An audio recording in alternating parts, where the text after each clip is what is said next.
Hey guys, do you want to live your own life and stop comparing yourself to other people?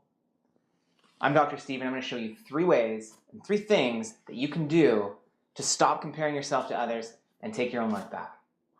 Are you ready? Let's get connected.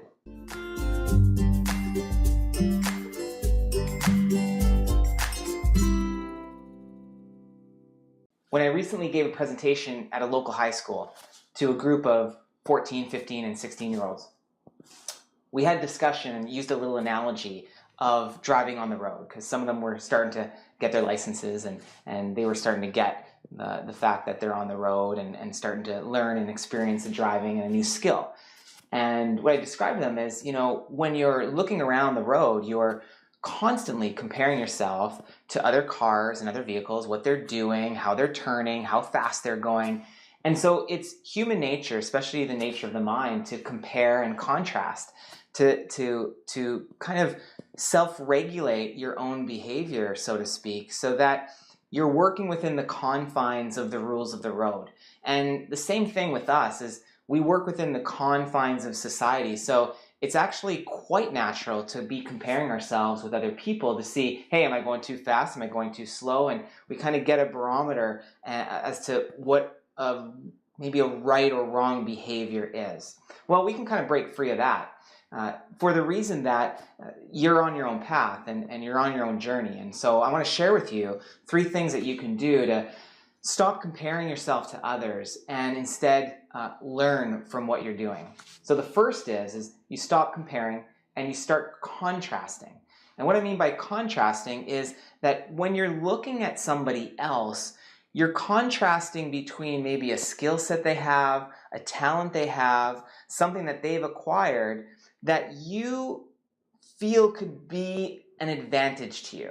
And so as you're contrasting, you say, wow, they have a really unique skill set here, one that I think could serve me, then what you're doing is you're learning, you're absorbing information from them. So you're not, resenting them or getting too infatuated with them. You're just learning from them to see, is there something in this experience that I can gather, some sort of wisdom that I can gather that I could apply into my own life to fuel my life forward. So instead of comparing and getting resentful or really inflated and infatuated with someone, you're just looking at it as feedback. The interaction is feedback to give you data as to maybe what you can learn from or grow from.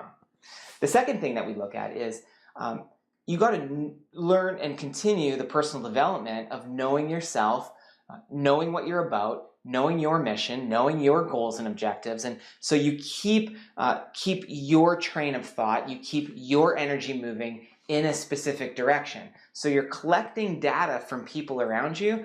At the same time, you're continuing to move in your direction. If you'll be a slave to your emotions if you just watch other people and say, I got to be like that person, I got to be like that person, I got to do what they're doing, you'll be all over the place. You'll be scattered, you'll have a scattered mind, you'll be emotionally volatile and confused and in states of chaos. So to bring a little more order to you and to stop comparing yourself, you gather information and you know who you are and you keep running on that same train and just gather things as you go along.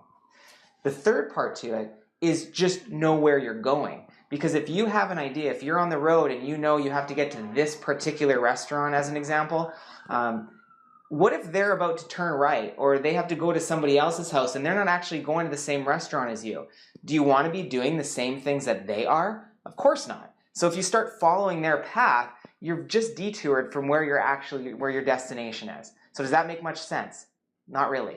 So you're taking information from them, but you're not following them. You're staying the course, you're knowing your mission, you're knowing what you're about, you're knowing who you are, and you know your destination. When you combine those 3 things together, you're going to have quite a nice, successful life. So let me repeat those 3. Number 1 is use contrast with somebody else to learn about something that can benefit you on your journey. Number 2 is to know yourself, continue the personal development, learning yourself, learning skill sets, and knowing your mission. Number 3 is knowing your destination, where you actually want to go, or pit stops along the way. Where do you want to be heading? Where are you going? And you're gathering and collecting data from around you. So hopefully those 3 help. Hey guys, if you want more information, head to stephenfonso.com, where we have more information on resilience, health, healing, personal development, as well as click on the subscribe button. Would love to have you join our channel. Good luck with everything. We'll see you soon.